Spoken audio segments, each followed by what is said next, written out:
Hello guys, it's These RS Tutorials giving you a herb run guide. This guide should show you everything that you could do and should do when you are doing a herb run effectively.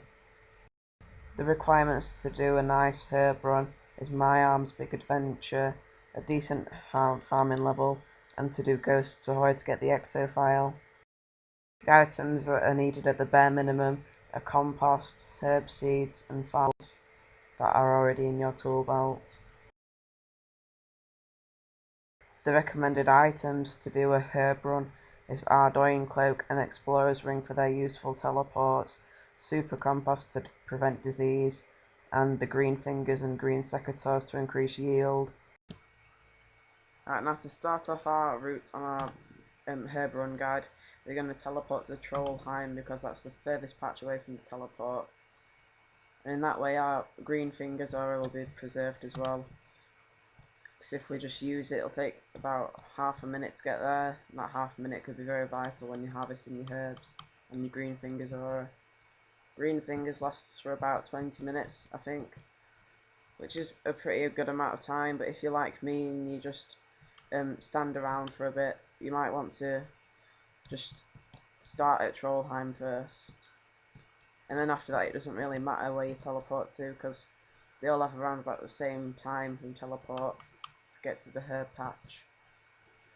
Now for these herb patches, I average about 30 herbs, and my farming level is only 69. So if you're a higher herb lore level, not a higher herb lore level, if you're a higher farming level, you can do this really efficiently and you can get around about 40 herbs plus an hour. These herbs, they grow in an hour and a bit, and I think about an hour and 20 minutes. So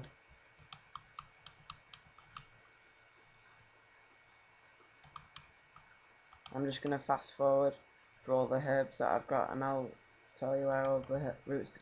Alright, this is the first area. When you do My Arms Big Adventure, you notice this area when you try and help this guy with some hardy goatweed and you fight the big massive bird. What I did was I harvested my toad flax already, and I'm just going to exchange it into the tall leprechaun so it preserves space for later. What I'm going to do now is I'm just going to teleport to the ectophile place from Ghosts Ahoy. Big advantage about this teleport is that it's free and it doesn't use any runes or any sort of payment, and it just helps a lot because it's very efficient as well.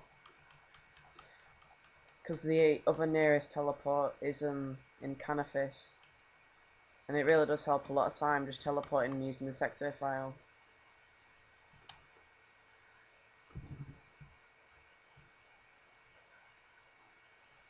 This is the second patch I'm at, and already I've harvested about let's see,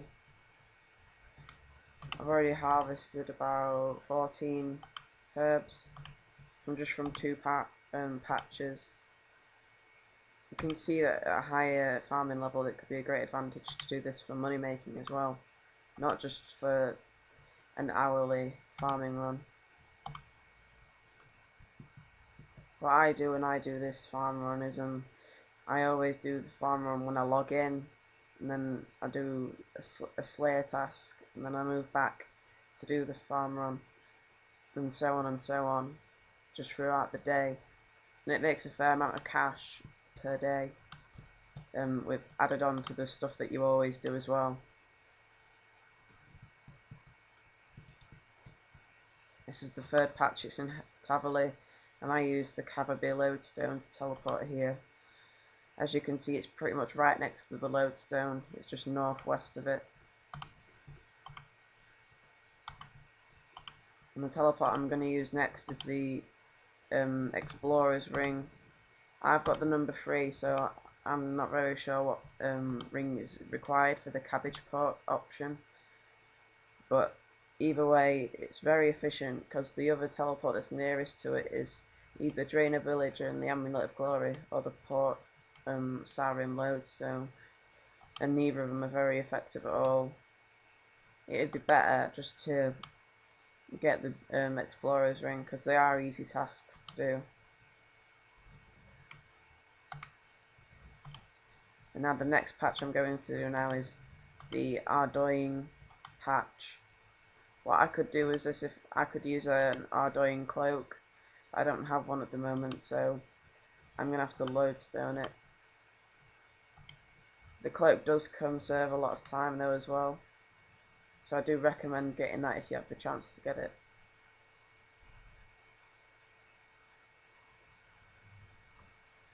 And as you can see, the lodestone takes a lot of time just to, not just to teleport, but to like land on the stone as well. This is why it could be a pain in the neck sometimes to do a herb run.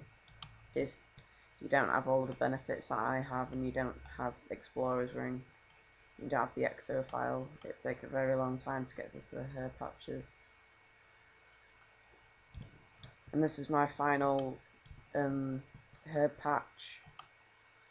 There isn't a certain way to do this. I just always do Trollheim first. I always do that patch first. Sometimes you'll find dead herbs, but there's not much you can do about that really, apart from stay there. But I don't really recommend that at all, because it just gets in the way of what you're doing what you do regularly. What I do is I exchange my buckets to my leprechaun as well, and give them all of my empty buckets, just so I don't keep them in my bank instead. And that's it for today's herb run guide.